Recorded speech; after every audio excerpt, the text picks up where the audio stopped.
하나님 말씀은 에스더 8장 9절에서 14절까지입니다. 우리 같이 한 목소리로 함께 읽겠습니다. 그때 시완월 곧 3월 23일에 왕의 서기관이 소집되고 모르드게가 시키는 대로 조서를 써서 인도로부터 구스까지의 127지방 유다인과 대신과 지방관과 관원에게 전할세 각 지방의 문자와 각 민족의 언어와 유다인의 문자와 언어로 쓰되 아하수에로 왕의 명의로 쓰고 왕의 반지로 인을 치고 그 조서를 역졸들에게 붙여 전하게 하니 그들은 왕궁에서 길러서 왕의 일에 쓰는 준말을 타는 자들이라. 조서에는 왕이 여러 고을에 있는 유다인에게 허락하여 그들이 함께 모여 스스로 생명을 보호하여 각 지방의 백성 중 세력을 가지고 그들을 치려하는 자들과 그들의 처자를 죽이고 도륙하고 진멸하고 그 재산을 탈취하게 하되 아하수에로 왕의 각 지방에서 아달월 곧 12월 13일 하루 동안에 하게 하였고 이 조서 초본을 각 지방에 전하고 각 민족에게 반포하고 유다인들에게 준비하였다가 그날에 대적에게 원수를 갚게 한지라. 왕의 어명이 매우 급함에 역졸이 왕의 일에 쓰는 준말을 타고 빨리 나가고 그 조서가 도성 수산에도 반포되니라. 아멘. 3장 12절에서 15절을 보면 하만이 기록한 조서의 내용이 나옵니다. 그때는 이제 하만이 모르드게와 사이에 싹튼 그 악감정이 모르드게 민족 전체에게 퍼져서 유다 민족 전체를 몰살하려고 하는 그런 음모가 진행됩니다. 하만이 유다인을 몰살하기 위해서 썼던 조서, 그리고 지금 이제 모르드게가 하만의 자리를 이어받고 이제 유다인을 구명하기 위한 이제 역조서가 되겠죠. 하만이 썼던 조서를 취소시키고 다시 이제 유다인들을 살리기 위한 조서가 기록됩니다. 그런데 훨씬 깁니다. 모르드게가 쓰는 이 조서가 훨씬 깁니다. 그래서 두 개의 조서를 비교해 보면 불과 이 일이 두 달 10일 만에 벌어진 일입니다. 그러니까 지금 이 조서를 쓰는 것은 서기관들인데 그러니까 두 달 10일 사이에 완전히 상황이 바뀐 거죠. 그러니까 1월 13일에 서기관들이 다 소집되어서 하만의 그 조서를 쓰고 있는데 쓸 때 유다인들은 완전히 씨를 말려버리라고 하는 조서를 썼지 않습니까? 그런데 불과 두 달이 지나고 두 달 10일 만에 정반대, 그것을 뒤집는 조서를 쓰고 있어요. 이때 그 서기관들의 소감이 어떻겠어요? 이제 하만은 죽고 그 뒤를 이어서 모르드게가 쓰고 있는데 정말 권불심년의 허물을 깨닫지 않았겠어요? 야, 그 기세 등등하던 그 하만 말이야. 우리 엊그제 쓴 것 같지 않아? 조서에 잉크도 안 말랐는데 이렇게 뒤집어지네? 이런 일이 있지 않았겠어요? 이 세상에 이 권력이 얼마나 무상한 것인지 그것을 절감했을 겁니다. 또 그 차이가 보면 이 조서를 받는 수신자를 기록하는데 3장 12절에 보면 대신 그리고 각 지방의 각 지방관 그리고 관원 이렇게 되어 있습니다. 그런데 지금 우리가 읽은 그 모르드게의 조서에 나타난 수신에 유다인이 추가가 되죠. 거기에 유다인을 못을 박습니다. 그리고 여기에 이제 그러다 보니까 사용되어지는 언어에도 각 민족의 언어라고 하만의 조서를 쓸 때도 다 이야기를 했습니다만 지금 모르드게의 조서에는 정확하게 못을 받고 있습니다. 그래서 유다인의 문자와 언어라고 하는 구체적인 유다인들이 분명히 읽을 수 있도록 그 부분을 명시화합니다. 그리고 이 조서를 나르는 역졸들에 대한 또 묘사가 다른데 13절은 그러니까 3장에서 하만의 조서에서는 그저 역졸들에게 맡겼다 이렇게 표현됩니다. 기록했습니다만 10절에 보니까 지금 8장 10절에서는 그 역졸들에 대한 설명이 추가가 됩니다. 그래서 그 역졸들은 그냥 역졸들이 아니라 어려서부터 왕의 준말을 타는 자들이었다. 그러니까 역졸들 가운데서도 아마 이 등급이 있었던 것으로 보여집니다. 그래서 왕의 그 어명을 전하는 그 역졸들이라고 설명을 붙이고 있습니다. 완전히 바뀐 것은 진멸하는 대상과 진멸당하는 대상이죠. 3장 13절은 이제는 모든 사람들에게 유다인을 진멸하라. 언제? 12월 13일 하루 동안. 그런데 8장 11절에서는 이제 어떻게 해요? 유다인들로 하여금 유다인들을 치려고 하는 자들을 진멸하라고 이 조서에는 기록됩니다. 실제로 이미 하만의 조서가 먼저 공포가 되었기 때문에 그 하만의 조서를 읽고 뒤에 도착한 모르드게의 조서를 읽지 못하는 사람들이 있을 가능성이 충분히 있습니다. 그래서 이 모르드게의 조서에는 12월 13일 날은 어떻게 하라는 거예요? 다 모이라는 거죠. 이스라엘 사람들이 다 모여서 만약에 있을 사태에 대비하라. 단 그들을 공격하려고 시도하는 사람들 또 그 세력들은 어떻게 해라? 쳐서 진멸하고 도륙해라. 그리고 그들의 재산을 다 약탈해도 좋다라고 하는 조서가 내려집니다. 그때 또한 대비해야 되는 것, 즉 12월 13일 이 하루 대비해야 되는 것이 하만의 조서에는 모든 민족에게 준비하였다가 이스라엘, 이 유다 민족을 진멸하라 하였고 8장 13절에서는 유다인에게 준비를 시킵니다. 그리고 마지막으로 그 역졸들이 하만의 조서를 가지고 급히 나갔다.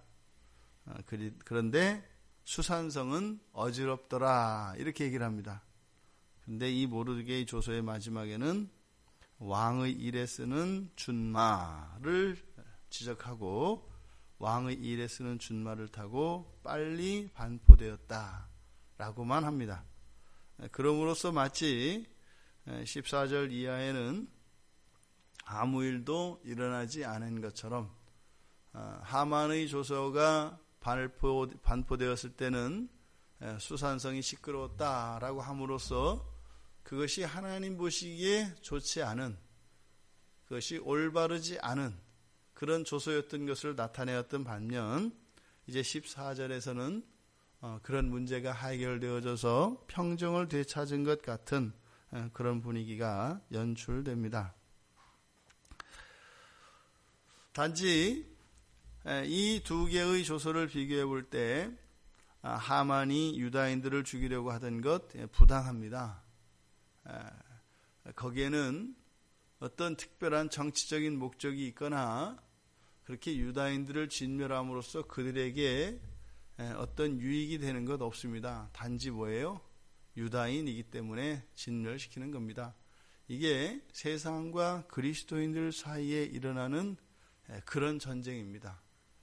그러니까 어떤 특별하게 무슨 이유가 있거나 또 그것을 대비할 수 있는 그런 게 아니다 이 말입니다. 이런 영적인 전쟁은 반드시 일어나게 되어 있고 거기에는 이런저런 명분이 붙어서 어떻게 합니다만 그것은 아무 이유 없습니다. 빛과 어둠의 이런 대치인 것이고 이것은 주님이 오셔서 완전히 이 세상을 정리하실 때까지는 끊임없이 계속될 일입니다. 또 하나, 그 모르드게의 조서에도 나타나는 모습을 보면 뭐 이렇게 그렇게 하지 못하도록 조서만 반포되면 될 것 같은데 어떻게 해요? 이제 반대로 준비해 다 모여서 준비하고 있다가 그들을 공격하는 자들에 대해서는 어떻게 해라? 반대로 그들을 진멸하고 도륙하고 재산까지 약탈해라. 그러니까 지금 이 두 개의 조서, 정반대의 조서인데 여기에 보면은 인도적이거나 이런 도덕적인 어떤 모습이 나타나지 않습니다. 매우 공격적이고 한치의 양보도 없다 이 말입니다. 물론 이 모르드게의 조서에는 하만의 조서와 같이 무조건 유다인이면 남녀노소를 막론하고 쳐서 죽여라 라고 되어 있습니다만 이 모르드게의 조서에는 그렇지 않죠. 누구를요? 유다인들을 죽이려고 공격하는 사람들에 대해서만이라고 제안을 합니다. 그러니까 그리스도인들의 세상에 대한 이러한 반격도 이렇게 여호수아가 가나안 땅을 들어가서 정복 전쟁을 할 때와 상황이 다르다 이 말입니다. 어떻게 해요? 공격하는 자들에 대해서는 스스로를 보호하기 위하여 그들을 공격할 권리가 주어지고 있습니다. 그러니까 우리들이 가끔 실수하고 잘못하는 게 있어요. 그러니까 기독교인들을 뭐 배알도 없고 속도 없는 줄 알아요. 또 기독교인들조차도 그냥 그렇게 사는 게 기독교인의 윤리인 줄 압니다. 물론 예수님께서는 원수를 사랑으로 악을 선으로 이기라고 가르치십니다. 그런데 그것은 모든 경우에 어떤 순간에도 적용되어지는 그런 윤리는 아니에요. 사랑이 악을 분명히 이깁니다. 하지만 이 그리스도인들에 대한 이런 영적인 전쟁이 벌어졌을 때는 이것은 사람과 사람 사이에서 일어나는 인격적인 문제가 아니라 영적으로 부대낄 때가 있습니다. 귀신 들려서 바락바락 소리 지르는 사람을 예수님이 그냥 안아주지 않으신단 말이에요. 바람을 일으켜서 파도를 일으켜서 배를 뒤집어버리고 제자들을 삼켜버리라고 하는 이 악의 세력을 그냥 두지 않으신단 말이에요. 예수님께서도 사랑이십니다. 하지만 예수님께는 또 무엇이 있어요? 권세가 있고 권능이 있고 권위가 있습니다. 잃지 말아야 합니다. 그리스도인들에게 주어지는 그리스도인에 대한 대적들에 대한 대응 방식, 사랑에 기초해야 합니다. 그러니까요, 그들을 죽이려고 벼르고 있었을지라도 그들이 마음을 돌이키고 그렇게 하지 않는 자들에 대해서는 복수하거나 보복하려 할 마음을 가져서는 안 됩니다. 하지만 생명을 빼앗기 위하여 적극적으로 이렇게 공격하는 이들에 대해서는 스스로 자기 방어를 할 수 있는 그런 권리가 주어졌다는 것을 기억하셔야 합니다. 그래서 뭐 강도를 만났는데 강도를 사랑으로 갚아야지. 그래서 죽이려고 하니까 저 방에 있으니까 뭐 우리 애들도 있으니까 뭐 다 죽이시지요. 뭐 달라고 하니까 네 가져가시지요. 이렇지 않습니다. 맞서 싸워야 되고 지혜롭게 대적해야 합니다. 우리가 할 수 없는 것을 가지고 우리가 우리들의 신앙에 대한 오해로 말미암아 그러한 생명을 죽게 하거나 피 흘리는 일이 있어서는 안 될 것입니다. 또한 우리가 사랑으로 대해야 한다는 대전제하에 이것이 영적으로 일어나는 그러한 악의 세력으로부터는 적극적으로 대항해야 된다는 것을 기억해야 합니다. 그래서 교회 안에도 무엇이 있어요? 교회가 항상 사랑으로 대하나요? 그렇지 않죠. 교회가 교회되면은 그래서 반드시 바른 권징이 있는 겁니다. 그래서 항상 사랑으로 모든 것을 용납하고 받아들이는 것이 아니라 교회 공동체를 허물고 교회 공동체를 오염시키는 이런 악에 대해서는 단호하게 대처할 것을 요구합니다. 그것은 세상에 대해서도 마찬가지입니다. 여기에서 나타나는 가장 중요한 원리, 이런 영적 전쟁에서는 이유도 또 그것을 막아낼 방법도 없다는 겁니다. 그것을 이해하려 할 필요도 없고 이해할 수도 없고 대비할 수도 없습니다. 바로 누구예요? 하나님의 절대적인 주권하에 있는 것이고, 이 이스라엘, 이 유다인들의 구사일생으로 살아나는 이 장면을 통해서 우리들의 앞으로 미래에 닥칠 그런 위험과 환난에 대한 하나님의 보호와 약속을 믿어야 할 것입니다. 우리 안에 사랑을 키워가야 할 것입니다. 하지만 영적으로 깨어 이런 악의 세력들에 대해서는 적극적으로 대처함으로써 교회의 씨를 말리려고 하고, 기독교에 대해서 대항하는 이런 세력들에 대해서는 적절히 대응할 것을 성경은 이야기합니다. 신앙을, 나 하나의 신앙을 지키기도 어려운데 우리의 신앙 자체에 대한 이런 공격이 점점 더 심해질 겁니다. 우리들의 신앙을 지키기 위해서 늘 깨어있는 우리 모두가 되기를 바라고, 우리의 일상 속에서도 기독교인으로서 가지고 있는 이런 공적인 책무에 대해서 늘 잊지 말아야 할 겁니다. 어저께도 목사님들 만나서 같이 공부하는데 어떻게 또 이야기를 나오다가 그 말을 해요. 또 이제 교회가 많다는 얘기가 또 나오는 거죠. 저는 그 얘기가 나오면 이제 발끈합니다. 교회가 어디가 많더냐? 그래서 아니다. 속는 거다. 우리 목사님들이 이렇게 속고 있으면 어떡하냐? 그래서 어느 지역 가면은 이렇게 거기가 좀 이렇게 집값도 싸고 좀 어려운 분들이 사는 동네 아니더냐? 그렇다는 거죠. 교회는 갈 데가 거기밖에 없다. 실제로 지금 신도시들 생기지 않습니까? 교회가 못 들어서거든요. 왜냐하면 아파트 근처에 교회가 들어설 수 있는 상가 자체를 짓질 않습니다. 그래서 종교부지로 딱 구획을 줘놓고 거기는 어떻게 해요? 아주 돈이 많이 들어가는 곳이니까 커다란 대형 교회가 와서 이제 그냥 서비스 기관인 것처럼 마치 우리가 사는 데는 큰 교회 하나쯤은 있어야 지역의 이렇게 분위기가 구색이 맞으니까요. 그래서 백화점이 꼭 필요합니다. 그리고 아파트가 필요합니다. 그리고 큰 교회가 필요합니다. 그래서 전체 그림 안에 그렇게 그려져요. 지금 영통이나 저쪽 지금 요즘에 주변에 건설되는 신도시에 가보면은 교회 없습니다. 그 심지어는 이제 상가에 그러면 들어가야 되는데 상가 자체를 크게 짓지 않습니다. 다 좁게 해서 나눠서 분양을 하기 때문에 구조적으로 교회가 들어갈 수 있는 곳이 없습니다. 저는 이런 것들을 그저 가벼운 우연한 이런 것으로 보지 않습니다. 우리가 이제 처음에 이제 교회 개척해 보면 안단 말이죠. 얻을 수가 없어요. 비어 있는 이런 사무실 공간이나 이런 데가 1년, 2년 비어 있는데도요. 교회는 안 됩니다. 그냥 손해 볼지라도 교회는 안 된 겁니다. 이러한 세상을 우리가 살고 있습니다. 그러니 어떻게 해요? 적극적으로 정말 우리가 교회를 세우고 이 세상에 우리의 신앙을 지키는 것이 나 하나만 잘해야지, 이렇게 해서 되지 않는 세상이라는 것을 기억해야 합니다. 본문에서처럼 하만의 조세가 발행되어서 유다인들을 진멸하려고 하였던 이 일이 이미 이 시대에 그대로 적용되고 있는 거죠.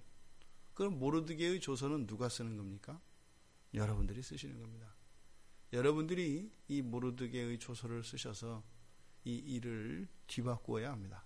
그것이 이 땅에 우리를 두신 이 시대의 한국 그리스도인의 사명인 것을 기억하시기 바랍니다.